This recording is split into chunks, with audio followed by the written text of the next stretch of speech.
आज real estate में successful सिर्फ वही है जो सिर्फ प्रोजेक्ट सेल नहीं बल्कि अपनी आइडेंटिटी को भी बिल्ड करता है। Welcome to the another series of our podcast, जहां पे आज हम इस बात पर डिस्कशन करेंगे कि एक ब्रोकर से ब्रांड तक का सफर हम किस तरीके से तय करेंगे। और इसके डिस्कशन में आज जो हमारे गेस्ट हैं हमारे साथ में, he is a very well known brand name in Lucknow real estate market. Gurgaon में उन्होंने काम किया है, नोएडा में उन्होंने काम किया है, दिल्ली में उन्होंने बहुत ही अच्छा काम किया हुआ है और 20 सालों की एक्सपीरियंस सिर्फ रियल एस्टेट में उनका है। इसके अलावा की अगर मैं बात करूं तो उससे पहले भी उन्होंने बहुत सारी इंडस्ट्रीज में मतलब रूल किया है, मैं कह सकता हूं एक तरीके से। तो ऐसी पर्सनैलिटी के साथ में आज हम डिस्कशन करेंगे कि किस तरीके से हम स्टार्टिंग से लेकर के एक ब्रांड नेम तक का सफर तय करते हैं। सो आप सभी के जोरदार तालियों के साथ में बुलाना चाहूंगा मिस्टर विक्रम शुक्ला जी को।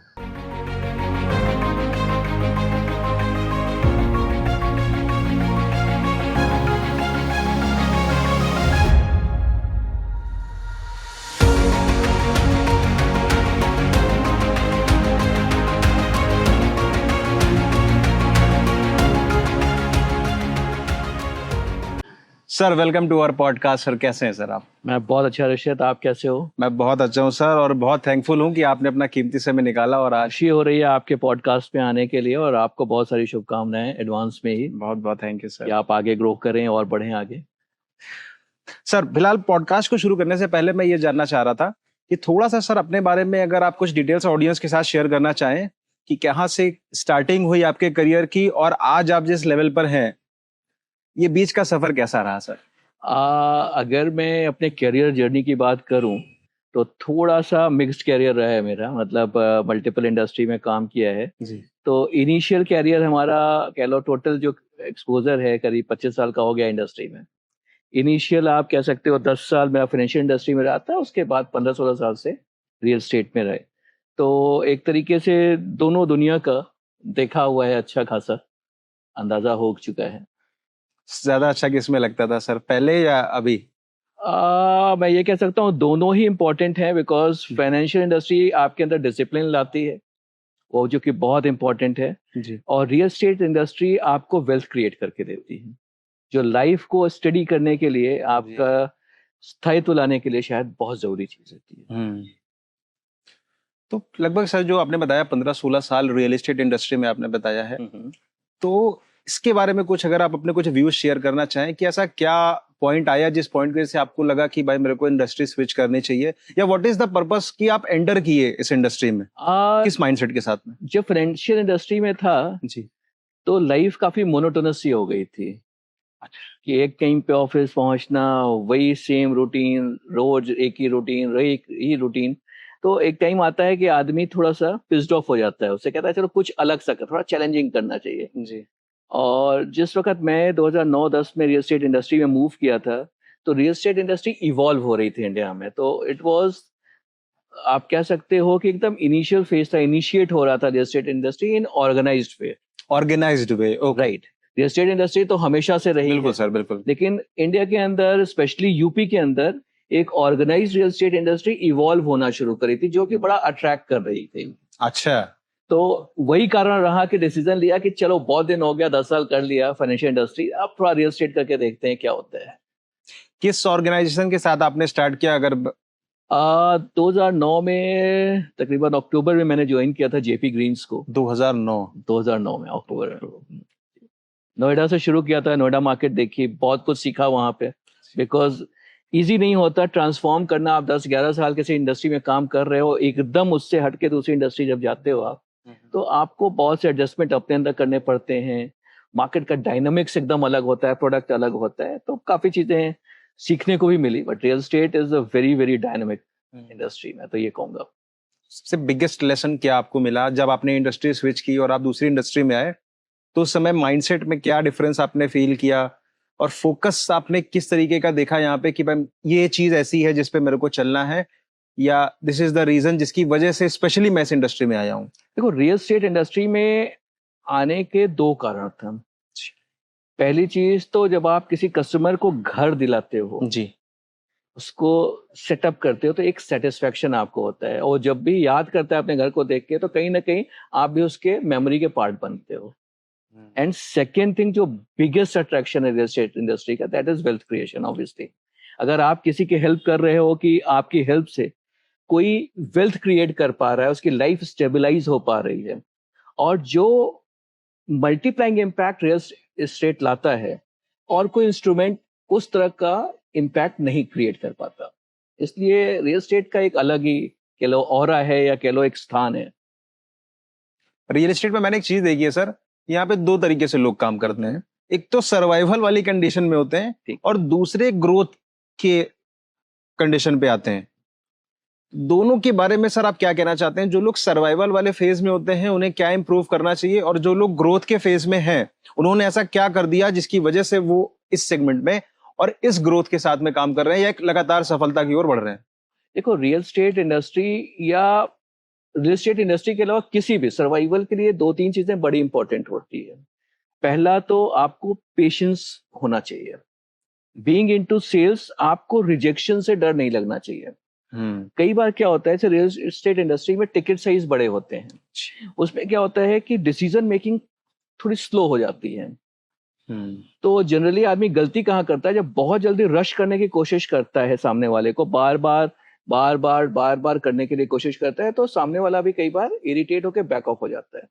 तो वहां पे आदमी को पेशेंस रखना बहुत जरूरी होता है जी। और बड़े टिकट साइज में कन्वर्जन में कई बार क्या होता है, आज आपने उससे पहली मीटिंग करी और वो डील कन्वर्ट होने में 6 महीने, 8 महीने, साल भर भी लग सकता है। बिल्कुल। लेकिन आपको अपना धैर्य नहीं खोलना चाहिए, अपना कनेक्ट उससे बना के रखना चाहिए, और टाइम टू टाइम उसको जो भी अपडेट है, इंडस्ट्री की है या आपके स्पेसिफिक प्रोजेक्ट की है, वो जरूर देते रहना चाहिए, सो दैट कि उसको ये फील हो कि ठीक है, अभी हमने इनसे कोई ट्रांजैक्शन भी नहीं किया, still he is taking care of my requirements, हमें अपडेट करता चल रहा है मार्केट के बारे में, चीजों के बारे में, इंडस्ट्री के बारे में। तो आपका एक रिलेशनशिप, एक ट्रस्ट लेवल डेवलप होता है over a period of time. और फिर क्या होता है, धीरे धीरे वो आता है, और एक बार अगर वो आपसे ट्रांजैक्शन कर लेता है तो वो ट्रस्ट लेवल का स्टैंप लगा देता है जी। ये एक बहुत बड़ी चीज होती है। बहुत बढ़िया सर। एक इल्यूजन अगर आपको मार्केट में, मतलब जैसे मान लीजिए बहुत से लोग रियल एस्टेट मार्केट में एंटर करते हैं एज अ करियर, पहले का बहुत अच्छा एक्सपीरियंस नहीं होता है उनका, या किसी अदर इंडस्ट्री में वर्किंग करते हैं, तो एक इल्यूजन माइंडसेट में होता है ना कि बहुत बड़ा पैसा, जैसे आपने बताया कि वेल्थ क्रिएशन का बिजनेस है ये, तो वेल्थ अट्रैक्ट तो बहुत ज्यादा करती है, बट कहीं ना कहीं उस वेल्थ की लालच की वजह से, ग्रीड की वजह से ना एक इल्यूजन माइंड में बनता है कि इतने समय में आएंगे, इस तरीके से ये करेंगे, फिर ये करेंगे, डील हो जाएगी, फिर इतना पैसा आएगा।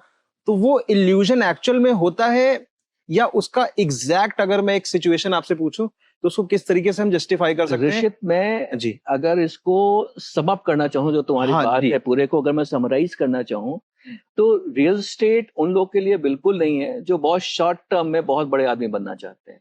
जी, यही मेरा सवाल था। होता क्या है कि इसमें आपको बहुत धैर्य से काम करना पड़ता है, और कस्टमर का ट्रस्ट जीतना जी। इतनी आसान नहीं होता। मार्केट में बहुत तरह के एक्टिविटीज होते हैं, बड़ी नेगेटिविटीज होती हैं, ये अच्छा हुआ, वो बुरा हुआ, और हर हर आदमी सोचता है ना कैसे इनकी डील हो गई, बड़े पैसे कमा लिए इन्होंने, देखता आदमी यही को attraction है। सफलताएं दिखाई पड़ती हैं, हाँ। बट उसके पीछे की असफलताएं या उसकी मेहनत कितने टाइम में कन्वर्ट किया है, वो कोई देखना नहीं चाहता है।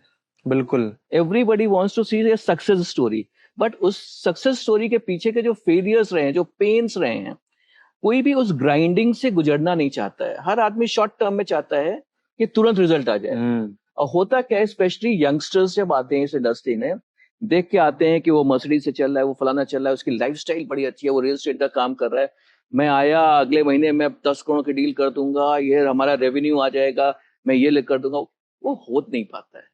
तो वहां से जब सपने टूटते हैं तो आदमी फिर शॉर्ट टर्म को वो करने के लिए नेगेटिविटी स्प्रेड आउट करता है। जी हाँ, कि फिर इंडस्ट्री पे सवाल उठाएंगे कि ये ऐसा है, वो वैसा है। अरे ये नहीं हो रहा है, वो नहीं हो रहा है। इंडस्ट्री खराब कभी नहीं होती है, जी। हम उस चीज को पेस मैचअप नहीं कर पाते। अच्छा, बहुत बड़ा बदलाव आपने देखा होगा, इतना समय सर रहा है, तो क्या स्टार्टिंग में क्या लोगों के माइंडसेट में आता था जिस समय रियल एस्टेट आपने ज्वाइन किया, उस समय जो चैनल पार्टनर्स या मैं कह सकता हूँ ब्रोकर्स की मेंटालिटी किस तरीके की थी, और आज की मेंटालिटी में क्या मेजर डिफरेंस आप देखते हैं? देखो, अगर इस 15-16 साल के दौरान देखूं तो रियल एस्टेट इंडस्ट्री को मैंने मैच्योर होते देखा है। जी। अगर जब मैंने ज्वाइन किया था तो कह लो कि एकदम यंग एज थी रियल एस्टेट की, तो बहुत फास्ट मूविंग था, बहुत से प्रोजेक्ट्स लॉन्चेस हो रहे थे, उतना ऑर्गेनाइज नहीं था जी। ना, तो डेवलपर उतना ऑर्गेनाइज था और ना ही तो चैनल पार्टनर ऑर्गेनाइज था। अब चूंकि वो एकदम नई इंडस्ट्री इवॉल्व हो रही थी और पैसा बहुत था, ग्लैमर बहुत था उस इंडस्ट्री में, बिकॉज पैसा ग्लैमर लेकर के आता है। बिल्कुल सर। तो बहुत से लोग आकर्षित हुए उसकी तरफ, लेकिन जिनका शॉर्ट टर्म गोल रहे कि नहीं हमें बस डील कर देना है, कस्टमर के ऊपर ध्यान नहीं देना है, उसको सर्विसेज नहीं देना है, पैसा आ गया हमारा काम खत्म हो गया, वो लोग फिर बहुत जितनी तेजी से ऊपर चढ़े जी। उतनी तेजी के साथ उनका गिरावट भी हुआ। मैं ये चीज डेवलपर्स के लिए भी कहना चाहूंगा और यही सेम चीज मैं चैनल पार्टनर्स के लिए भी कहना चाहूंगा। लेकिन जिन्होंने अपने कस्टमर्स की कदर करी, उनको प्रॉपर सर्विसेज दी, हैंड होल्डिंग करी और अच्छी डिलीवरी दी, वो न कभी कंपनी बैठी है और न वो चैनल पार्टनर कभी बिजनेस के लिए मोहताज रहा है। लॉन्ग लास्टिंग रही है उसकी लाइफ हमेशा। जैसे आपने बोला ना कि सर्विसेज बराबर दी, तो इस पे थोड़ा सा क्वेश्चन मेरे माइंड में आया है जी जी। कि क्या क्वालिटीज होती है उन सक्सेसफुल रियल्टर्स के पीछे, वो किस किस तरीके की सर्विसेज या उनका वर्किंग पैटर्न क्या होता है, जिससे हम ये बात को समझ सकें या वो न्यू कमर्स जो इंडस्ट्री में आना चाहते हैं उनको ये माइंडसेट में भी फिक्स चीजें रहें कि भाई ये चीजें इस तरीके से ही प्लान आउट होती है। अगर देखो, मैं किसी भी फील्ड में सक्सेसफुल होने के लिए जी। चाहे यंगस्टर्स हो या हमारी एज का आदमी हो या आपकी एज का आदमी हो, मिडिल एज का आदमी हो, कोई भी हो, सिर्फ एक चीज कहना चाहूंगा, एक क्वेश्चन ऑफ एडवाइस देना चाहूंगा नए रियल्टर्स को भी, नए सेल्स पर्सन को भी, कि life is not 100 metre sprint, it's a marathon. तो कई बार क्या लगता है ना, आपको जिंदगी के जब दौड़ में आप दौड़ते हैं तो आपको लगता है सामने वाला मुझसे बहुत आगे निकल गया। वहां पे आपको सब्र और धैर्य साथ रखना होता है। और जो स्टडी पेस पे लगातार मूव करता है ना, आगे चल के सबको पीछे करता हुआ चला जाता है। तेज नहीं भागना है, लंबा भागना है। तेज भागो, भागने की बात वो नहीं होती जी। हमारी स्पीड कंसिस्टेंट होनी चाहिए। एग्जैक्टली। और एक पर्पस होना चाहिए उसके लिए। आप तेज भागोगे, 100 मीटर जाके थक जाओगे, हाफ जाओगे, आप बैठ जाओगे। और जो मैराथन दौड़ने वाला है, आप देखो कि वो 42 किलोमीटर दौड़ जाता है, बिल्कुल, फिर भी वो ऐसा नहीं कि मुंह के बल गिर जाता है। लाइफ भी उसी तरीके से है, एक हर चीज का पेस होता है, उस पेस पे अगर आप चलते रहोगे जी, तो लंबा टिके रहोगे मार्केट में।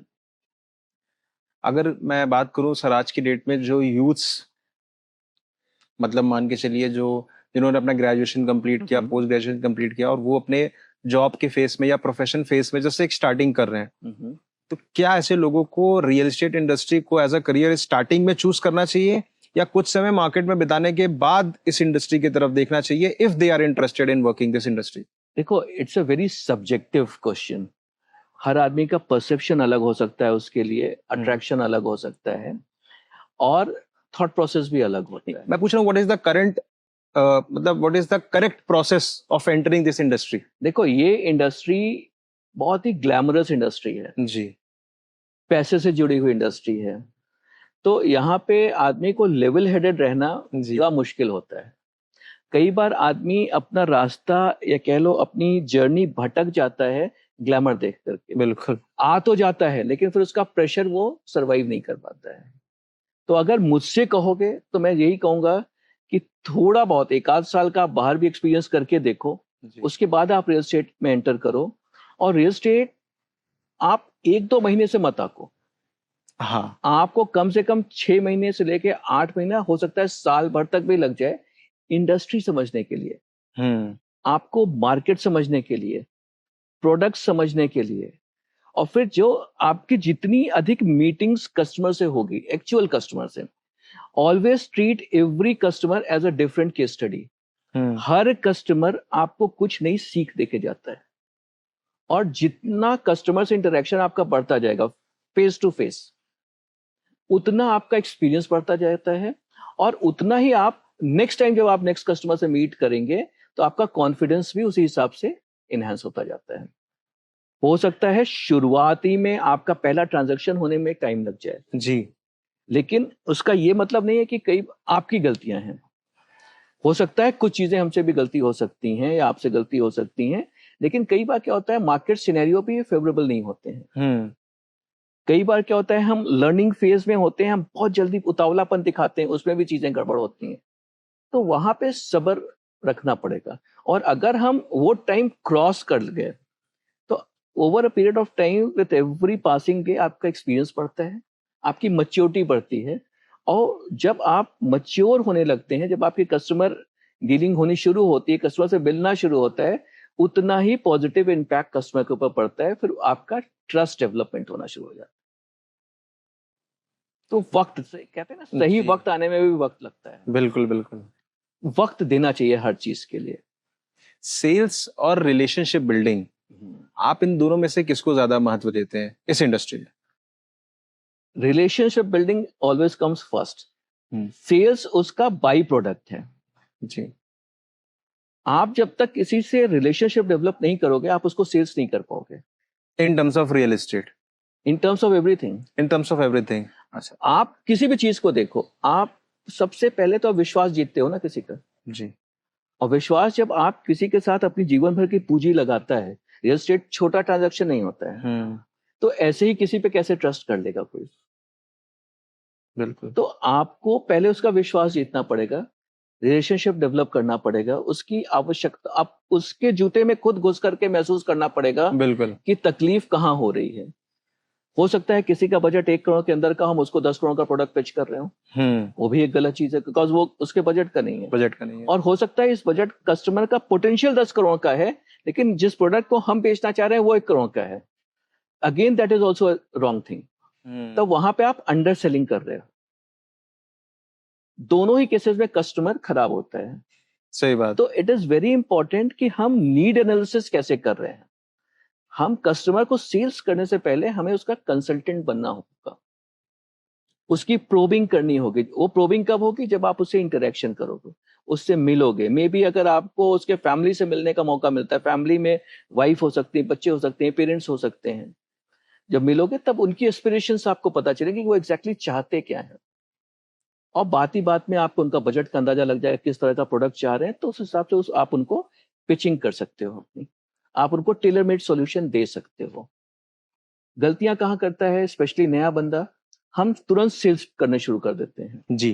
तो वहां क्या होता है? रिपल्शन आता है। और जब हम कस्टमर को समझ के उसके जरूरत के मुताबिक बातें करते हैं तो उसको लगता है नहीं ये अपना सा है, तो वहां पे ट्रस्ट डेवलप होता है। तो ट्रस्ट डेवलपमेंट करना is of Paramount importance, that is the first priority.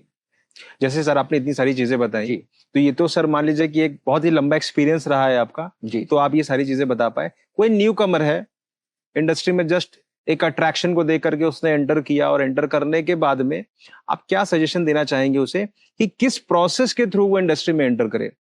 जैसे आजकल मैं आपको बताता हूँ, जैसे चैनल पार्टनर्स का आज की डेट में एक बहुत ही अच्छा एक सिस्टम उन्होंने बनाया हुआ है कि आप यहाँ पर आइए, एज अ जॉब में वर्किंग कीजिए, वहां पे वो सीखते हैं, सिखाते हैं, थोड़ा थोड़ा काम कराते हैं।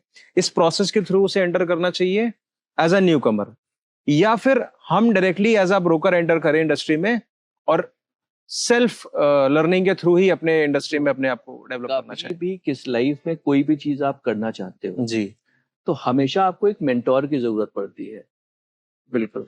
आप स्पोर्ट्स है, आपको एक कोच की जरूरत पड़ती है। हो सकता है कोच इंटरनेशनल ना खिलाओ, लेकिन उस कोच के अंडर में मल्टीपल खिलाड़ी इंटरनेशनल खेल चुके होंगे। बिल्कुल सर, ऐसा होता है। होता है, बिल्कुल होता है। तो आप जब किसी भी इंडस्ट्री में या किसी भी फील्ड में जाते हो तो आपको भी एक मेंटोर की जरूरत होती है जो आपकी नर्चरिंग कर सके। क्योंकि कभी भी जब आप इनिशियल स्टेज में होते हो तो क्या होता है, आपके अंदर वो मैच्योरिटी लेवल नहीं होती है, रिजेक्शन को हैंडल करने की वो क्षमता नहीं होती है। आप बहुत जल्दी टूटने लगते हो, यार मैं आज 100 क्लाइंट से मीटिंग कर चुका हूँ, एक भी क्लोजर नहीं हुआ। हाँ जी। तो आप अपने आप को जज करने लगते हो, जजमेंटल होने लगते हो। फिर क्या होता है, आपके अंदर नेगेटिविटी आने लगती है, अरे मार्केट ही खराब है, ये मार्केट कभी नहीं खराब होती। सही चीज पता ही नहीं है सर कि दिक्कत कहाँ पे है या क्या करना चाहिए। खराब होती चीजें नहीं खराब होती। सही चीज क्या होता है, हमें बैलेंस बनाना सीखना पड़ेगा। जिस दिन हम वो चीज सीख लेते हैं, नेगेटिविटी दूर होती जाएगी, और अगर रिजेक्शन से हमें डर लगना खत्म हो जाएगा तो हम हमेशा कॉन्फिडेंट होते चले जाएंगे। It is very important. एक मेंटोर का यही रोल होता है जो आपको इनिशियली हैंड होल्डिंग कर सके।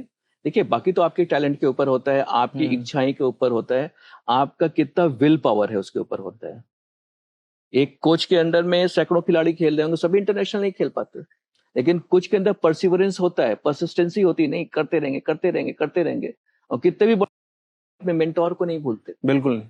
तो उसका ये मतलब नहीं होता कि उनका मेंटोर उनसे बहुत अच्छी बैटिंग कर रहा होगा या उनसे बहुत अच्छा स्पोर्ट्स खेल रहा होगा, लेकिन उसको आदर्श मानता है, उनके दिए हुए छोटी छोटी टिप्स सलाह उसको लाइफ में काफी आगे ले जाती हैं।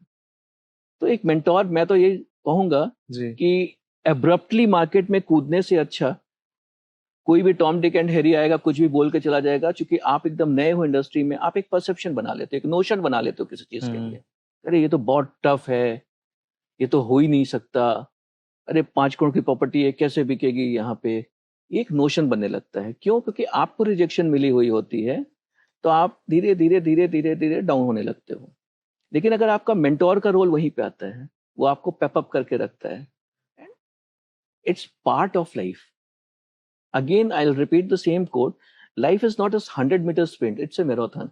आप रेगुलर दौड़ते रहो एक कांस्टेंट स्पीड पे, आप मंजिल पहुंच जाओगे। बिल्कुल बिल्कुल।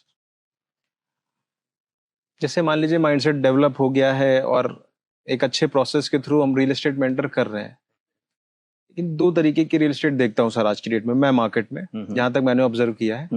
एक ऑर्गेनाइज्ड रियल एस्टेट मार्केट काम कर रहा है इंडस्ट्री में, और एक नॉन ऑर्गेनाइज्ड आज भी पहले के पैटर्न पे कि हाँ इस तरीके से अपना कहीं पे भी प्लॉटिंग हो गई, कहीं पे भी कुछ भी हो गया। तो किस तरीके की इंडस्ट्री में हमें एंटर करना चाहिए आपके हिसाब से? देखो, मैं यहाँ पे एक ही एडवाइस देना चाहूंगा कि वक्त के साथ हमें बदलने की आदत होनी चाहिए, अडेप्टेबिलिटी जिसको कहते हैं। अगर आज गवर्नमेंट के नॉर्म्स उन्होंने कुछ बना दिए हैं तो उसके पीछे भी कारण रहा होगा जी। अगर मैं अपनी जर्नी से ही बात करूं जी। 2009 से शुरू करी रियल एस्टेट की जर्नी, आज 2026 में हूं, उसके बीच में करीब 2017 में रेरा आया। रेरा के आने के बाद क्या हुआ, बहुत सी चीजें स्ट्रीमलाइन हुई। जब रेरा आ रहा था तब एक बड़ा रेजिस्टेंस आया, ये तो डिसरप्शन है, इंडस्ट्री बैठ जाएगी इससे, अरे ये कौन फॉलो कर पाएगा इस नियम कानून को। लेकिन क्या हुआ, over a period of time धीरे धीरे लोगों ने उसको एक्सेप्ट किया। शुरुआत में जब भी कोई चेंज होता है ना, आदमी उसकी नेगेटिव ही बात करता है, लेकिन आज रियल एस्टेट इंडस्ट्री जहां से शुरू हुई थी और आज अगर आप देखो तो काफी मैच्योर हो चुकी है जी। आज कोई भी इलीगल प्रोजेक्ट्स नहीं आ सकते। आपको कोई भी प्रोजेक्ट है अथॉरिटी से अप्रूव कराना है, फिर उसकी वेटिंग रेरा से करानी है, तो आपका एक तरीके से डबल चेक हो जाता है प्रोजेक्ट का। अथॉरिटी तो मॉनिटर कर ही रही है, फिर रेरा पे भी आपको मॉनिटरिंग आ जाती है। तो आज जो फ्रॉड होने की गुंजाइश है वो काफी नेगेट हो जाती है। तो ये कस्टमर के ट्रस्ट बिल्डिंग के लिए शायद बहुत अच्छा कदम था सरकार ने लिया। लोगों में रेजिस्टेंस शुरुआत में आया, लेकिन आज एक्सेप्टेबिलिटी आ गई है। तो वक्त के साथ जो ट्रांसफॉर्मेशन होता है, हमें उस ट्रांसफॉर्मेशन को अडॉप्ट करने की क्षमता होनी चाहिए। हो सकता है आज से 10 साल पहले जो मैं काम कर रहा हूँ वो अलग तरीके से कर रहा हूँ जी। आज टाइम चेंज हुआ, आज सोशल मीडिया का जमाना है। अगर आपकी प्रेजेंस सोशल मीडिया पे नहीं है, आपकी विजिबिलिटी नहीं है जी, तो आपको कोई पहचानेगा ही नहीं। बिल्कुल। तो बहुत से जो पुराने आप काम करने वाले देखो तो वो आज भी इंडिविजुअल उस पे काम कर रहे हैं। हाँ जी। अपने जो पुराने वो हैं, बट उनका क्या होता है, ऐसा नहीं उनकी ग्रोथ नहीं होगी, मैं ये नहीं बिल्कुल नहीं कहूंगा ये चीजें, लेकिन हाँ एक लिमिट हो जाती है। हर किसी का अपना वर्किंग पैटर्न है, राइट। लेकिन जो वक्त के साथ टेक्नोलॉजी को अडॉप्ट करते हुए चलता है जी, और अपने आप को चेंजेस के लिए रेडी रखता है, ट्रांसफॉर्मेशन के लिए रेडी रखता है, हर रोज सीखने के लिए रेडी रखता है, अपने आप को अपग्रेड करने के लिए रेडी रखता है, वो क्या है, उसकी ग्रोथ लॉन्ग लास्टिंग होती है और सफर उसका लंबा होता है और स्मूथ भी होता है। अब तो सर सोशल मीडिया के साथ साथ तो लोग एआई वगैरह को भी इन्वॉल्व कर रहे हैं कहीं ना कहीं, कि हम इंडस्ट्री में किस तरीके से डेवलप कर सकते हैं। अच्छी चीज है, AI is a very good thing, it saves lots of time. जी। कई बार क्या होता है, आपको एक डाटा एनालिसिस करनी है तो घंटों लग जाते थे, आज एक क्लिक पे आप सेकंड्स में आप डाटा एनालिसिस कर लेते हो। बिल्कुल बिल्कुल बिल्कुल। आपको मान लो जैसे वृंदावन योजना में आज हमारा प्रोजेक्ट है, हम यहाँ बैठे हुए बात कर रहे हैं, हमें पता करना है, पहले हम हर जगह विजिट करते थे, इंफॉर्मेशन कलेक्ट करते थे, आज एआई के थ्रू हम डालते हैं, एक प्रॉम्प्ट डालेंगे, इस एरिया का पूरी वायबिलिटी हमें निकाल के दे देगा वो। अगर 100% एक्यूरेट नहीं तो एटलीस्ट 90-95% एक्यूरेसी होती है। बिल्कुल सर, बिल्कुल। आपको एक फेयर बिट ऑफ आइडिया लग जाता है कि हमें कैसे मूव करना है। जी। तो जितनी भी इस तरीके की नई डेवलपमेंट्स आ रही हैं, it is up to you, आप उसको अपने बेनिफिट के लिए कैसे इस्तेमाल करें। और आपको ओपन होना चाहिए उसको एक्सेप्ट करने के लिए कि हम भी उस चीज को सीखें, क्योंकि सीखने की कोई उम्र नहीं होती। और जो आदमी अडॉप्टेबिलिटी के साथ उसको अडॉप्ट करता चलेगा, डेफिनेटली उसका करियर ज्यादा लॉन्ग लास्टिंग होगा। सर क्या कभी आपको लाइफ में ऐसा लगा कि इस इंडस्ट्री को ज्वाइन करने से पहले भी कोई एजुकेशन लेनी चाहिए जो इसी इंडस्ट्री के लिए हो? ऐसी कुछ इंपॉर्टेंस आपको लगती है कि यार ये बड़ा इंडस्ट्री अच्छा में अगर क्वेश्चन आना पूछा है आपने, तो बहुत रियल एस्टेट को इंटरेस्टिंग क्वेश्चन है। जी बट शायद यही एक ऐसी इंडस्ट्री है जहाँ Exactly. पे बहुत फैंसी डिग्रीज या क्वालिफिकेशन की जरूरत नहीं है, या आपका पर्सनल डिटर्मिनेशन और ग्रिट होना चाहिए। नहीं, मेरा क्वेश्चन ये था कि क्या ऐसी इंपॉर्टेंस आपको लगती है आजकल के जो नए नहीं लगता। रियल एस्टेट में जो लोग वर्किंग करना चाह रहे हैं या जिस तरीके के लोग एंट्री कर रहे हैं? अगर करके आ रहा है कोई, जी हाँ, डिग्रियां लेके आ रहा है, वेल एंड गुड। मान लो किसी के पास बहुत फैंसी डिग्रियां भी नहीं है, लेकिन उस बंदे के अंदर अडेप्टेबिलिटी है, सीखने की क्षमता है, लड़ने का मादा है बाजार में, तो वो सर्वाइव करेगा, सक्सेसफुल होगा। और कई बार क्या होता है, फैंसी डिग्रियां आपके अंदर कई तरह के इल्यूजन्स भी पैदा कर देती है कि मैं ऑफिस गया, रिवॉल्विंग चेयर मिल जाएगी, मेरे को सिर्फ ऑर्डर करना है, जी जी जी। सेल्स के लड़के बैठे हुए, वो सेल्स लेकर के आएंगे, मैं तो सिर्फ ये करूंगा, कंफर्ट जोन में आ जाऊंगा। इस तरह का इल्यूजन्स भी पैदा कर देती हैं। बिल्कुल सर, बिल्कुल रियलिटी से दूर हो जाते हो कहीं ना कहीं। बिल्कुल सर। रियल एस्टेट का जैसे वर्ड रियल एस्टेट कहता है ना, आपको रियलिटी के जितना नजदीक रहोगे, जमीन से जितना जुड़े हुए रहोगे और कस्टमर के जितना नजदीक रहोगे, आपके लिए वो उतना बेनिफिट होगा। सर इतनी लंबी जर्नी आपकी रियल एस्टेट की रही है जी, तो कोई ऐसा शख्स आपके सामने या जिसे आप एक आइडल के रूप में मानते हो, जिसे आपने कहीं ना कहीं स्टार्टिंग से लेकर के एक एक्सट्रीम सक्सेसफुल होते हुए देखा हो, ऐसे किसी शख्स के बारे में कुछ अगर बताना चाहिए? रियल एस्टेट में ऐसी बहुत सी स्टोरियां मिलेंगी जी जहां पे रग्स टू रिचेस वाली स्टोरी है। मे बी मैं नाम नहीं लूंगा बिल्कुल उनका, कि कई बार कंट्रोवर्सी क्रिएट हो जाती है। बट अगर आप रियल एस्टेट की स्टोरी देखेंगे, किसी बड़े डेवलपर की कहानी पीछे देखेंगे, तो आपको बहुत क्वालिफिकेशन वाइज बहुत बड़ा नहीं मिलेगा, बड़ी फैंसी उसके पीछे एजुकेशन का बैकग्राउंड नहीं होगा, हो सकता है वो बहुत ही हम्बल बैकग्राउंड का हो, लेकिन उसका एक लगन थी, डिटर्मिनेशन थी, और उसने ऐसी स्केल टच करी कि आज वो एक माइलस्टोन बन चुका है। और ऐसी रियल एस्टेट इंडस्ट्री में जब आप खोजने जाओगे तो बहुत से रग्स टू रिचेस वाली स्टोरीज मिलेंगी। फिर बहुत से लोग सर माइंडसेट इस तरीके से इंडस्ट्री को देखते हैं कि यार ये तो मतलब ब्रोकर को हिंदी में जो वर्ड कहा जाता है, शायद वो आज भी लोग यूज करते हैं इस इंडस्ट्री के लिए। देखो, वो परसेप्शन बनाने वाले भी कौन जी, हम ही इंडस्ट्री के लोग हैं। अगर हम नियम कायदे को नहीं मानेंगे, अपने हिसाब से ही रूल्स बनाते रहेंगे, रूल ऑफ लॉ को फॉलो नहीं करेंगे, लगेगा कि हम बहुत बड़े आदमी हो गए, हम कुछ भी कर सकते हैं and I can roam scot free, तो इंडस्ट्री की बदनामी ही होती है। इसी वजह से शायद रेरा को लाना पड़ा था। और 2017 के बाद आप देखोगे कि जो प्रोजेक्ट्स की लॉन्चिंग जो हुई हैं, वो सारे के सारे ही डिलीवरी की तरफ गए हैं। एक्सेप्शंस हो सकते हैं कि भाई कोई कभी प्रॉब्लम आ गई होगी किसी जी जी तो जी। अलग है, बट अगर आप 17 से पहले अगर रियल एस्टेट को दो पार्ट में डिवाइड करते हैं, एक प्री रेरा एरा और एक पोस्ट रेरा एरा, तो आपको जमीन और आसमान का गैप दिखेगा। बिल्कुल सर, कहीं आज जो डिलीवरेंस का रिकॉर्ड है, आज जो लॉन्च किए हुए प्रोजेक्ट्स हैं, वो डिलीवरी की तरफ जाते मिलेंगे। पहले सिर्फ वर्बल कमिटमेंट्स होते थे, हर कंपनी हर डेवलपर अपने हिसाब से, अपनी सहूलियत के हिसाब से नियम कानून बना लेता था। अल्टीमेटली लॉस उसको भी होता था और एंड यूजर भी सफर होता था, जिसने अपने पैसे लगाए हैं अपने। मैंने एक्चुअली सर एक इंटरव्यू सुना था हमारे ऑनरेबल चीफ मिनिस्टर जी का, जी, कि लोग नोएडा, मतलब ऐसा कहा जाता था कि जो सीएम, उत्तर प्रदेश का जो सीएम अगर नोएडा जाता है तो कहीं ना कहीं उसकी सरकार चली जाती है, नेक्स्ट टर्म में वो आ नहीं पाता।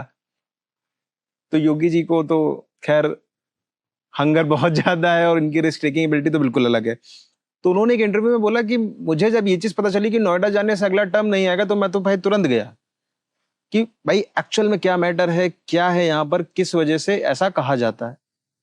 तो वहां जाने के बाद उन्हें पता चला कि यहाँ पे रियल एस्टेट इंडस्ट्री को स्पेशली इतना ज्यादा वहां पे सफर था कि प्रोजेक्ट्स बिल्डर्स लॉन्च कर रहा है लेकिन उसकी डिलीवरी हो ही नहीं रही है, और कितना स्टक है, कितना क्या क्या चीजें फंसी हुई हैं। वो बोले मैं तो वहां जाके परेशान हो गया। लेकिन फिर उसके बाद हम लोगों ने अपना, जो भी खैर उनका गवर्नमेंट वर्किंग रहा होगा, उस तरीके से उन्होंने अपना वर्किंग वगैरह करके चीजों को रिजॉल्व किया कहीं ना कहीं। बट एक ये चीज है सर, बिल्कुल मैं एग्री करता हूँ आपकी बात से कि प्री रेरा का जो एरा था और पोस्ट रेरा का जो हमारा एरा है, इसमें काफी ज्यादा डिफरेंसेस तो हैं हालांकि। जी। सवाल सर मेरा नेक्स्ट ये है आपसे कि एक सक्सेसफुल ब्रोकर और एक अनसक्सेसफुल ब्रोकर, दोनों में डिफरेंस जो होता है वो क्या है और क्यों? पहली चीज तो मैं आपसे एक रिक्वेस्ट करना चाहूंगा, मैं वर्ड ब्रोकर यूज करना नहीं चाहता। देखिए, जब तक हम उस माइंडसेट से नहीं निकलेंगे, we can call them channel partners, जी बिल्कुल, we can call them associates और property consultants, because word broker itself is a negative word. तो हमें अगर किसी चीज की शुरुआत करनी है तो पहला चीज अपना माइंडसेट पॉजिटिव करना चाहिए। अब रही बात माइंडसेट की, जब हम बात करते हैं तो हमें अपने अंदर उसी हिसाब से सुधार करने पड़ते हैं। अगर हम वही पुरानी मानसिकता के हिसाब से ही चलेंगे कि एक कस्टमर आया, मिला, हमने सेल्स कर दी, हमारा कमीशन मिल गया, हम अलग हो गए, तो आप एक सेल्स कर लोगे, आप उससे कमीशन ले लोगे, लेकिन it's a long term game. Customer के साथ हमें अपना रिलेशनशिप डेवलप करना है जी। तो वहां पे क्या होता है, हमें as a consultant role play करना होता है, उसको सही एडवाइस देनी पड़ती है। यहाँ पे एक वर्ड मैं यूज करूंगा, नीड एनालिसिस करना बहुत इंपॉर्टेंट होता है। सामने वाले की जरूरत क्या है, और कई बार क्या होता है, सामने वाला अपनी जरूरतें खुद नहीं एक्सप्रेस कर पाता। वहां पे एक रियल एस्टेट कंसल्टेंट का सबसे इंपॉर्टेंट रोल आता है कि वो उसकी हैंड होल्डिंग कर सके, उसको गाइड कर सके, उसकी बातों को समझ करके कि उसके लिए क्या सही है और क्या गलत है। जिस दिन चैनल पार्टनर हमारा उस लेवल की ट्रस्ट बिल्डिंग कर लेता है अपने कस्टमर के साथ, ट्रस्ट में वो कस्टमर उससे दूर कभी नहीं होगा। और एक कस्टमर जिसकी आपने ट्रस्ट बिल्ड करी है, जो सबसे बड़ा उसका एसेट होता है, फिर वो आपको इतनी जगह रिकमेंड करता है कि आपकी अपने आप पाइपलाइंस बननी, डेवलप होनी शुरू हो जाती है। Yes, it's a long term process. आज के टाइम में हर आदमी शॉर्टकट लेने की कोशिश करता है, लेकिन जो इस प्रोसेस को अपने कस्टमर को सर्विसेज प्रॉपर दे के चलता है, उसकी आवश्यकताएं समझ के उसको गाइड कर सकता है, वही लॉन्ग टर्म में सर्वाइव करेगा। यही एक डिफरेंशिएटर होता है कि जब चैनल पार्टनर सक्सेस हो पाता है या अनसक्सेसफुल हो जाता है। बिकॉज धैर्य नहीं है लोगों के अंदर जी। सबको इंस्टेंट सक्सेस चाहिए। आज क्या है, आज का जो जमाना है इंस्टेंट नूडल का है। सब 2 मिनट वाला है, Blinkit 10 minute 15 minute, Maggi 2 minute, सबर नहीं जी। तो कई बार क्या होता है ना, कस्टमर गलत नहीं होता है, माइंडसेट वैसा हो चुका है। एक माइंडसेट। क्यों? क्योंकि हमने कस्टमर को यूज करने का जरिया समझ लिया है एक्चुअली, वन टाइम यूज नहीं। वो एक, उसको आप ग्रूम करो, वो आपको फल देगा, बट उसको लिए आपको टाइम देना पड़ेगा ना उसको। सर जहां तक मैं आपकी बात से समझ पाया हूं कि इस बिजनेस के लिए कंसिस्टेंसी एक बड़ा इंपॉर्टेंट रोल है, और दूसरा एक रिलेशन बिल्डिंग या नेटवर्किंग कह सकता हूं मैं उससे, बहुत जरूरी है।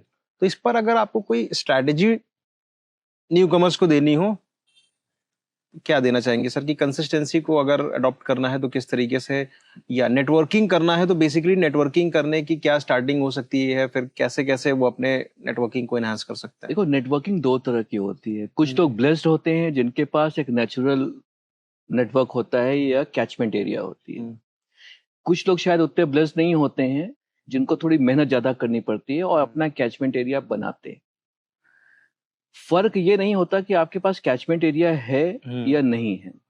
फर्क, डिफाइनिंग मोमेंट वो होता है कि उन लोगों तक आप अपना मैसेज कम्युनिकेट कर पा रहे हैं या नहीं कर पा रहे हैं।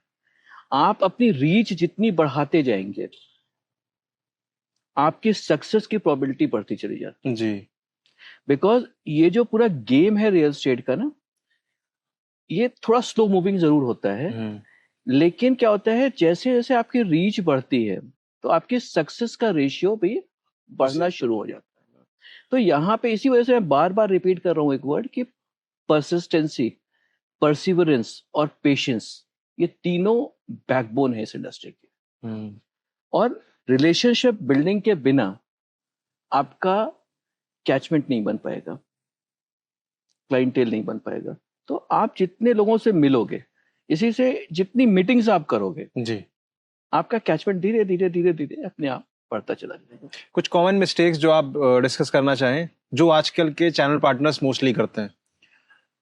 कॉमन मिस्टेक जो जनरली मैंने देखा है, लोगों का एक परसेप्शन बना हुआ है कि हम डिस्काउंट ऑफर कर देंगे ज्यादा तो सेल्स क्लोज हो जाएगी। इसके लिए तो क्लैशेस भी बहुत सारे होते हैं बेसिकली ये, और कस्टमर के माइंड में भी ये चीज हो गई है कि एक से रेट लिया तो फिर दूसरे से लेंगे, Exactly. तीसरे से लेंगे। वो क्या है, वो एक बहुत बड़ा मिथ है जी, और वही शायद मार्केट के अंदर सबसे अधिक डिसरप्शंस क्रिएट करता है। आप किसी भी शॉप पे जाओ, एक शॉप आपकी ऐसी है जहां पे फिक्स प्राइस शॉप है और एक है जहां पे अगल बगल ही होगी दुकान, जहां पे बार्गेनिंग होती है। आप खुद कहां से परचेज करना चाहोगे? सर मैं तो वही चाहूंगा कि जहाँ पे सरदर्द कम हो सीधे वहीं पहुंचे, दूसरी बात, फिक्स प्राइस पे। तो आपको तो हमेशा ये महसूस होगा ना कि इस बंदे को इस रेट पे मिला, हमें भी इस रेट को मिला, आगे वाला इसको भी इसी रेट पे मिला है। जहां पे ये वेरिएशन ज्यादा होता है वहां पे डाउट्स क्रिएट होने शुरू होते हैं। चैनल पार्टनर यही बहुत बड़ी गलती करता है कि उसको ये लगता है कि हम बड़ा स्मार्ट प्ले कर रहे हैं, लेकिन जब वो डिस्काउंट ऑफरिंग करने लगता है ना, नोइंगली और अननोइंगली, वो एक डिस्ट्रस्ट फैक्टर भी क्रिएट करता है और सामने वाला जो कस्टमर होता है उसके दिमाग में आने लगता है कि यार इससे अधिक भी मुझे डिस्काउंट ऑफर हो सकता है। तो वो क्या होता है, उस तरफ जाने की कोशिश करने लगता है, वो फिर प्ले करता है आपके साथ। बिल्कुल सही बात है सर। आपसे रेट लिया, फिर इनसे लिया, फिर उनसे लिया, फिर वो क्या है, अंत में ऐसी डील्स जल्दी हो भी नहीं पाती है सर, कहीं ना कहीं, क्योंकि वहां पे कस्टमर कंफ्यूज हो जाता है जी, और जो लेने वाला भी कस्टमर होता है ना, वो भी भटक जाता है रास्ता। बिल्कुल तो ये एक बहुत बड़ी गलती है जो बेसिक, जो आदमी को सुधार करना चाहिए। आदमी का एक नोशन बना हुआ है कि डिस्काउंटिंग से ही माल बिकता है, नहीं, प्रोडक्ट में दम होना चाहिए। देखो रियल एस्टेट में जब मैंने शुरू किया था, जो मेरे पहले बॉस थे या कह लो गुरु, मैं उनको मानता हूं, मैं पहला या दूसरा दिन ही था, तो उन्होंने मुझसे एक बड़ी अच्छी चीज कही थी। उन्होंने कहा कि रियल एस्टेट में 3 बड़ी इंपॉर्टेंट चीज होती है। मैंने पूछा क्या सर? तो उन्होंने कहा पहली चीज होती है लोकेशन। मैंने कहा सर सेकंड? क्या है लोकेशन? मैंने कहा सर थर्ड? अगेन कहा उन्होंने लोकेशन। लोकेशन अगर आपकी अच्छी है, लोकेशन किसको कहते हैं, किस चीज को आप लोकेशन कहते हो? लोकेशन का मतलब तो सर यही कि प्रॉपर्टी आपकी किस जगह पे है। नॉट ओनली किस जगह पे है, उसकी कनेक्टिविटी कैसी है। एग्जैक्टली, कनेक्टिविटी, आसपास उसके आसपास फैसिलिटीज क्या है। हाँ जी, बिल्कुल। या अपकमिंग फैसिलिटीज जो आने वाली हैं, वो किस तरह की फैसिलिटीज आने वाली हैं, वही लोकेशन बनाता है और वही प्राइसिंग डिफाइन करता है। एग्जैक्टली। अगर एक कोई बहुत दूर दराज की प्रॉपर्टी होगी, गली में प्रॉपर्टी होगी, पुराने एरिया में प्रॉपर्टी होगी, उसकी अपनी लाइफ जी चुकी होगी, वो एक सर्टेन रेट पे मिलेगा, उसके बाद वो रुक जाती है। लेकिन जो अच्छी लोकेशन पे होती है, हाफ द बैटल आप वहां से जीत चुके होते हो शुरुआत जी, में। आपको एफर्ट्स कम लगाना पड़ता है।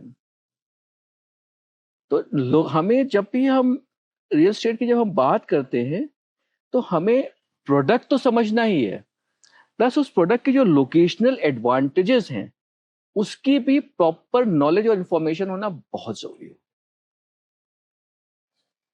एक बड़ा कॉमन सा वर्ड आज की डेट में रियल एस्टेट मार्केट में, आई थिंक पिछले कुछ सालों से बड़ा ट्रेंड कर रहा है, लीड।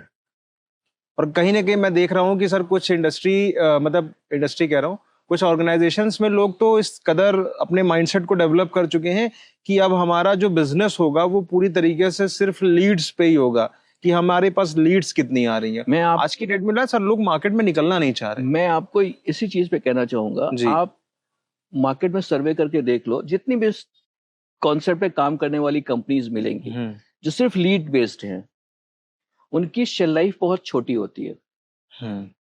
उनके एम्प्लॉइज का जो टर्नओवर रेशियो होगा बहुत बड़ा होगा। लीड्स का मतलब क्या होता है? 1000 लीड्स आई, कॉलिंग आपने करी 1000 लोगों को, 100 लोग आपसे बात करेंगे, 10 लोग आपका प्रोडक्ट सुनने को तैयार होंगे जी, शायद 2 लोग विजिट करेंगे, और वो भी गारंटी नहीं कि उसमें से सेल्स आपकी निकलती है, कन्वर्ट होगी या नहीं होगी। बिल्कुल सर। और उस पे आपने अपनी एनर्जी 1000 लोगों पे लगाई। उसी जगह जब आप मार्केट में निकलते हो और फेस टू फेस किसी कस्टमर से मिलते हो, उससे आपको लाइफ में 2 लर्निंग होती है। पहली चीज, जब भी आप किसी बंदे से मिलते हो, उसका नेचर और उसकी कैपेबिलिटी इन टर्म्स ऑफ उसके पॉकेट की कितना बजट अलाउ कर सकता है, उसका एक फेयर जाता है। हाँ, और फिर बात करने से सामने वाले की आपको उसकी रिक्वायरमेंट का भी अंदाजा लग जाता है। नॉट नेसेसरली कि जितनों से आप बात करोगे सब आपके कस्टमर बन जाएंगे, लेकिन पहली चीज वो आपके मन से लोगों से मिलने का डर निकालता है।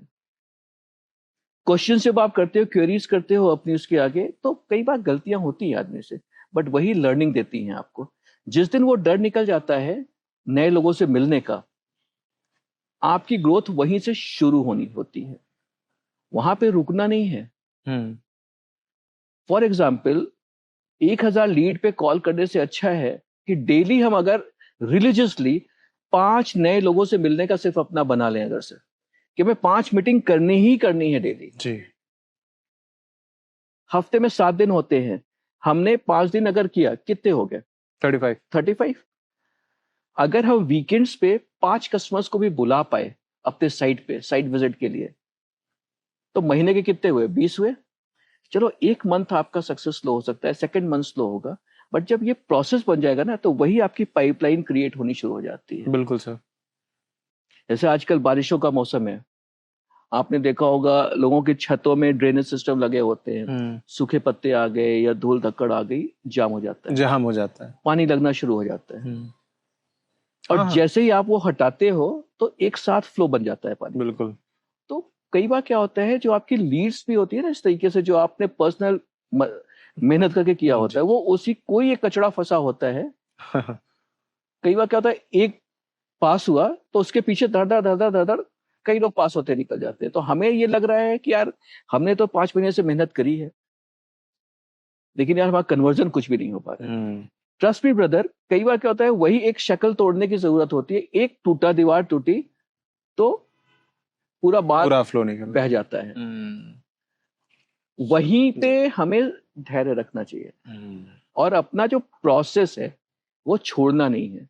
अगर हमें 5 मीटिंग डेली करनी है तो करनी है, गर्मी है, जाड़ा है, बरसात है, एक्सक्यूजेस फिर नहीं देना है।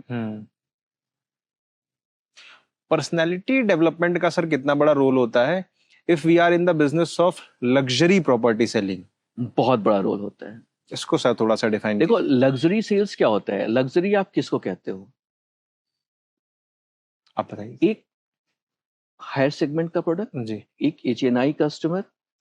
और जब हायर सेगमेंट का प्रोडक्ट होता है या HNI कस्टमर को आप मिलते हो, तो वो एक वेल इन्फॉर्म्ड कस्टमर होता है, वो नोविस नहीं होता है। उसको इंडस्ट्री की भी एक अच्छी आइडिया होती है, फेयर बिट ऑफ आइडिया होता है उसको, कहाँ की क्या प्राइसिंग चल रही, कौन सी कंपनियां यहाँ काम कर रही हैं, क्या कर रही हैं।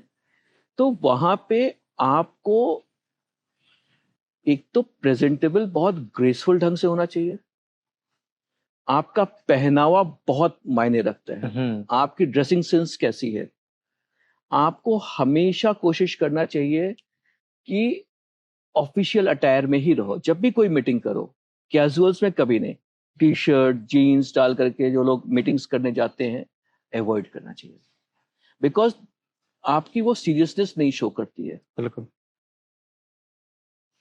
जब आप एक प्रोफेशनल अटायर में होता हो, तो पहली चीज आप खुद अपने आप को सेल्फ कॉन्फिडेंट महसूस करते हो। और जब HNI कस्टमर के साथ आप बैठते हो, इंस्टेड ऑफ बहुत ज्यादा बोलने से अच्छा होता है कोशिश ये करनी चाहिए कि वो खुल सके, वो अपनी बातें आपके पास रख सके। तो वो नटशेल में अपनी जरूरतें आपको बता देगा, और आपके अंदर इतनी समझने की क्षमता होनी चाहिए कि आप उसकी क्वेरीज को प्रोफेशनली हैंडल कर सको विदाउट हर्टिंग हिज ईगो। क्योंकि ऐसा कस्टमर क्या होता है, उसको ये लगता है कि हमें सब कुछ पता है जी। तो ये चीज का भी बहुत ध्यान देना चाहिए। और वो तभी हो पाता है जब आपको नॉलेज अच्छी हो। और नॉलेज कब आती है? जब आपकी ग्राइंडिंग हो चुकी होती है। बिल्कुल बिल्कुल। तो धीरे धीरे फिर आप क्या है, इस तरह के कस्टमर्स को हैंडलिंग करना सीख जाते हो। सही बात है सर, स्टार्टिंग में तो थोड़ा सा प्रॉब्लम आएगा, धीरे हर एक चीज में आती है प्रॉब्लम, लेकिन धीरे धीरे करते करते आपके अंदर परफेक्शन आने लगता है, डेवलप होगा धीरे हाँ, धीरे। हमें उस चीज से डरना नहीं है। गलतियां होती हैं शुरुआत में, स्वाभाविक है, लेकिन हमें घबराना नहीं है उस चीज से। ऑनेस्टी का कितना रोल होता है सर रियल एस्टेट इंडस्ट्री में? ऑल्दो लोग इसको तो झूठ बोलने का बिजनेस कहते हैं कि आदमी बताता कुछ है, देता कुछ है, होता कुछ है। का रोल हमेशा से था जी, और हमेशा रहेगा।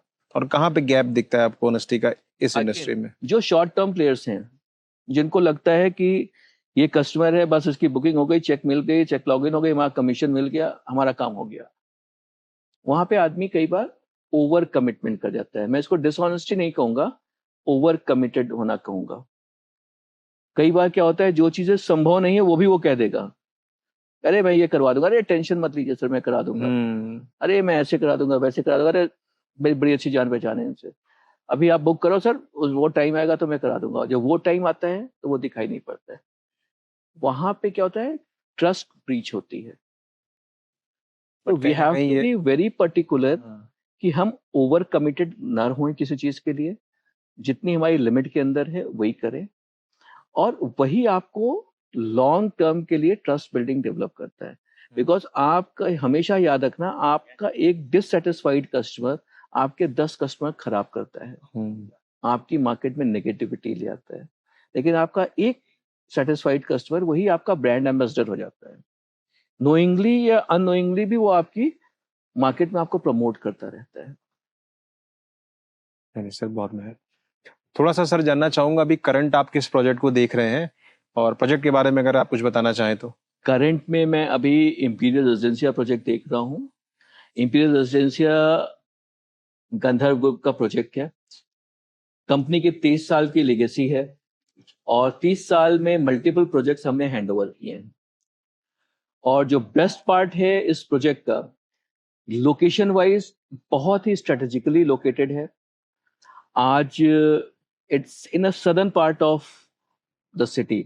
अगर आप हिस्टोरिकली भी देखोगे तो किसी भी शहर का या किसी भी कंट्री का जो सबसे प्रॉस्पेरस एरिया होता है वो सदर्न पार्ट ही होता है। बिल्कुल, वो लेट ग्रूमर होता है, लेकिन वो सबसे इंपॉर्टेंट एरिया बन के डेवलप होता है। अगर ये प्रोजेक्ट हमारा वृंदावन योजना के सेक्टर 12 में एग्जिस्ट करता है, लोकेलिटी के पॉइंट ऑफ व्यू से, कनेक्टिविटी के पॉइंट ऑफ व्यू से, this is one of the best placed project. यहां से शहीद पथ का distance hardly less than 1 kilometre. जितने मेजर एजुकेशन इंस्टीट्यूशन हैं 1 किलोमीटर के रीच के अंदर हैं सारे। Railway station, nearest railway station less than half a kilometre. Medical facilities, top class medical facilities, चाहे वो गवर्नमेंट की हो या प्राइवेट हो, सारी 2-3 किलोमीटर के रेडियस के अंदर सारी चीजें हैं। मतलब अगर आप टाइम की बात करते हो तो मे बी मैक्सिमम 5 मिनट्स चाहिए, विद इन 5 मिनट्स आप 10 से 12-15 मिनट के अंदर एयरपोर्ट पहुंच सकते हो।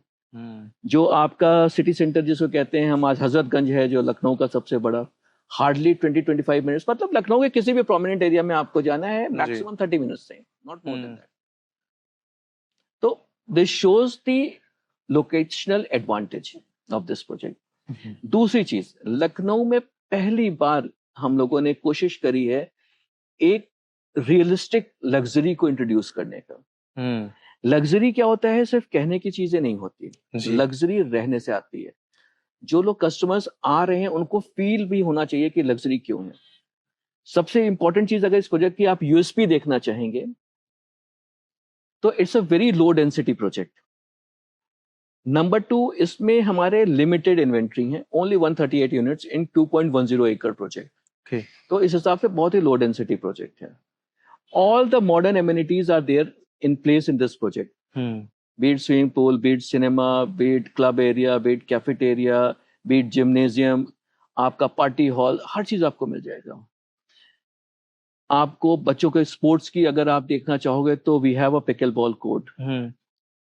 पूरा प्रोजेक्ट आपका वास्तु कंप्लायंट है। अच्छा।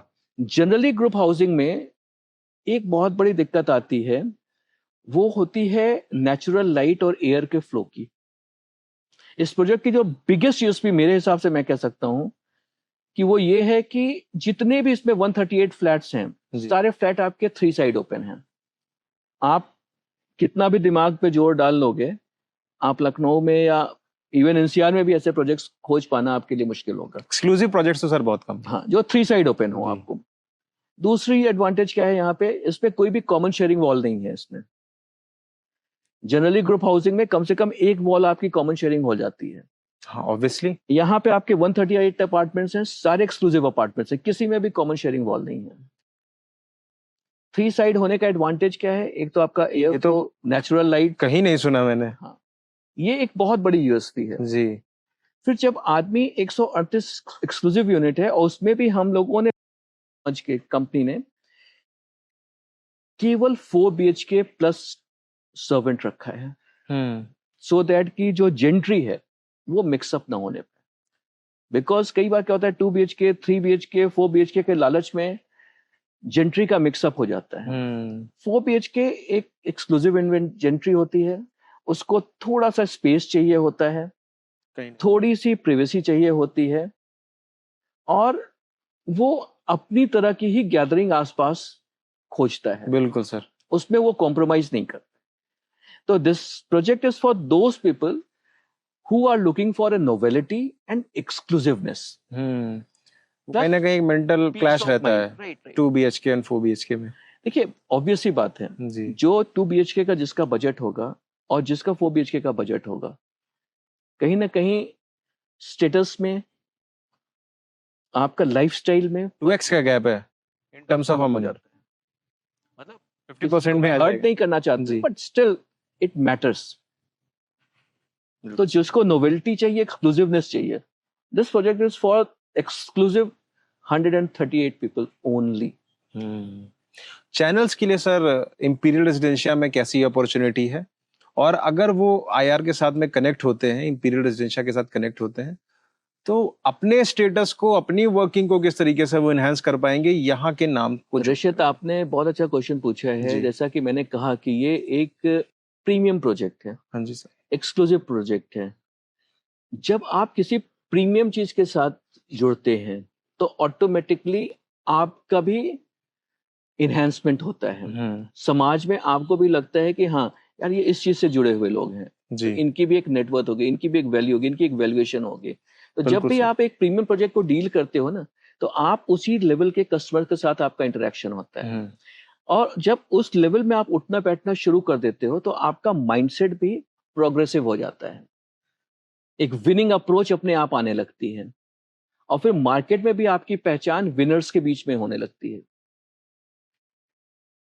कॉमनर फिर आप नहीं रह जाते हो जी। विद इन इंडस्ट्री भी आपका जब भी चर्चा होगी, नहीं यार वो उस प्रोजेक्ट को डील करता है, उसके पास जो कस्टमर होंगे एक हाई नेटवर्थ कस्टमर होंगे, तो ऑटोमेटिकली आपका भी मार्केट में प्रमोशन होना शुरू हो जाता है। सेल्फ वैल्यू भी बढ़ रही है। 100% बढ़ती है सेल्फ वैल्यू।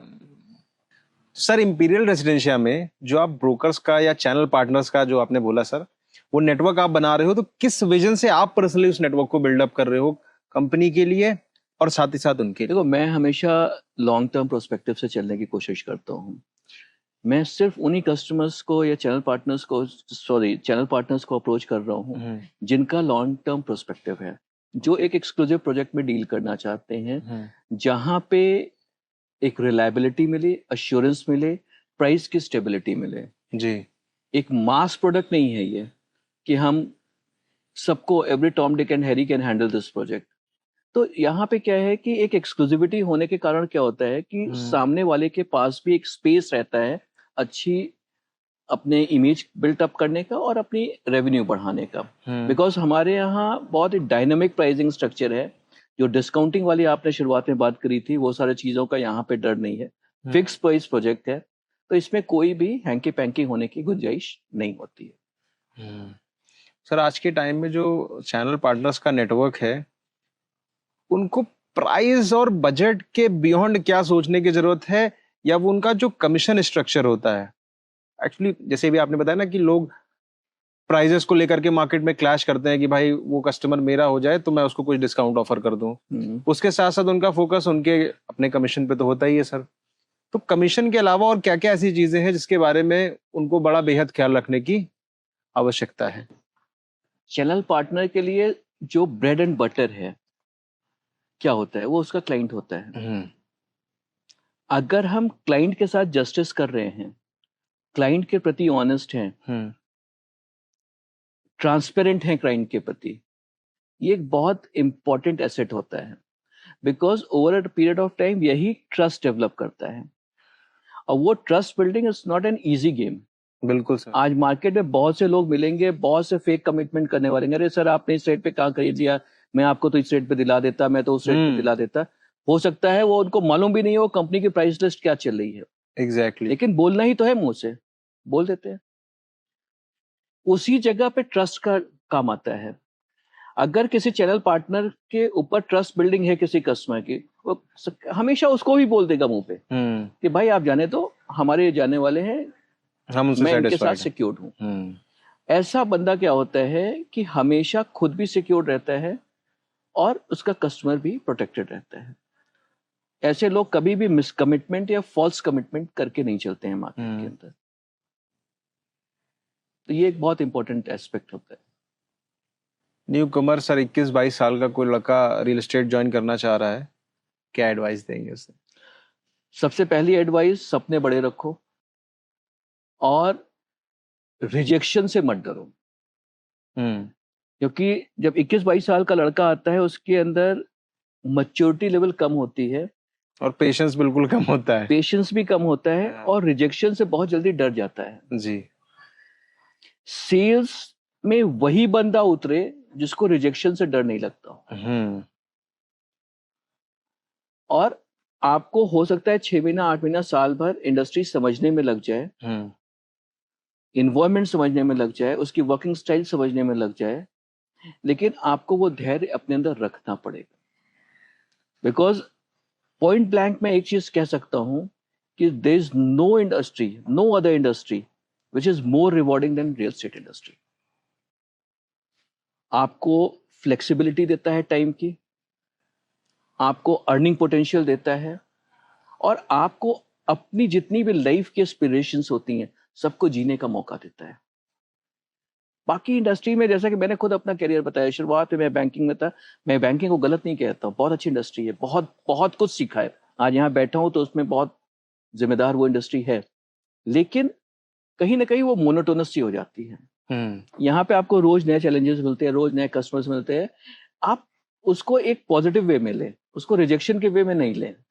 आपकी रोज एक नई लर्निंग होती है, आपका रोज एक नई सीख मिलती है आपको। और धीरे धीरे वही जिन लोगों से हो सकता है आज आपकी मीटिंग हुई हो, आज आपकी सेल्स कन्वर्ट नहीं हो पा रही हो सकता है साल भर बाद वही आपका कस्टमर बन जाए। बिल्कुल। तो यहाँ पे रिलेशनशिप बिल्डिंग, जिसको कहते हैं ना नेटवर्किंग करना, बहुत इंपॉर्टेंट होता है। सेल्स में कहीं ना कहीं सर मैं समझता हूँ कि पॉजिटिविटी का एक बहुत बड़ा रोल होता है। कभी आपकी लाइफ में भी सर कोई ऐसा टफेस्ट टाइम आया होगा जब आपको भी लगा हो कि प्रोफेशनल टर्म्स में कुछ चीजें मैच नहीं कर रही हैं, या मेरा पहले वाला सेक्टर अच्छा था, कभी ऐसा कुछ आपके माइंड में आया हो? ऐसा तो नहीं कहूंगा, लेकिन लाइफ में देखो उतार चढ़ाव आते रहते हैं, और we have to be flexible enough कि अगर कोई डिसीजन हमने लिया है अपनी लाइफ में, चाहे इंडस्ट्री चेंज करने का हो, या हो सकता है टफ हो, कोई चीज अच्छा हो सकता है, बुरा भी हो सकता है, सारे डिसीजंस एक जैसे नहीं होते हैं जी। लेकिन अगर हमने डिसीजन लिया है तो we should be able to respect it, और उसको बैक करना चाहिए। कोई भी डिसीजन सही या गलत नहीं होते, उसके परिणाम सही या गलत निकलते हैं। बिल्कुल सर। जब उसके परिणाम अच्छे निकल जाते हैं तो अपनी पीठ थपथपाते हैं और हमारे डिजायर्ड रिजल्ट के हिसाब से नहीं आते हैं तो हम कहते हैं यार, मायूस हो जाते हैं कि यार गलत हो गया डिसीजन। डिसीजन गलत नहीं होता है। कई बार क्या होता है, शायद जो रिक्वायर्ड कमिटमेंट चाहिए था हमें, हम शायद वो ना दे पाए हों। तो it is a matter of introspection rather than criticising things. Sir toughest time आपने डिस्कस नहीं किया फिलहाल। टफेस्ट टाइम इस इंडस्ट्री के पॉइंट ऑफ व्यू से देखूं तो शायद मैं कोविड वाला दौर कहूंगा जी। और वो सिर्फ इस इंडस्ट्री के लिए नहीं, सारे ही इंडस्ट्री के लिए, बिकॉज उस इंडस्ट्री ने, और वो दौर जो था ना जी, पूरी इंडस्ट्री का डायनामिक्स चेंज करके रख दिया उसने। सारी चीजें अपसाइड डाउन हो गई। जहां पे लोग कहते थे नहीं, घर पे ऑफिस पे बैठे हुए ना काम नहीं हो सकता, पूरी दुनिया वर्क फ्रॉम होम कर रही थी। पूरी दुनिया रुक नहीं सकती थी, पूरी दुनिया रुक गई।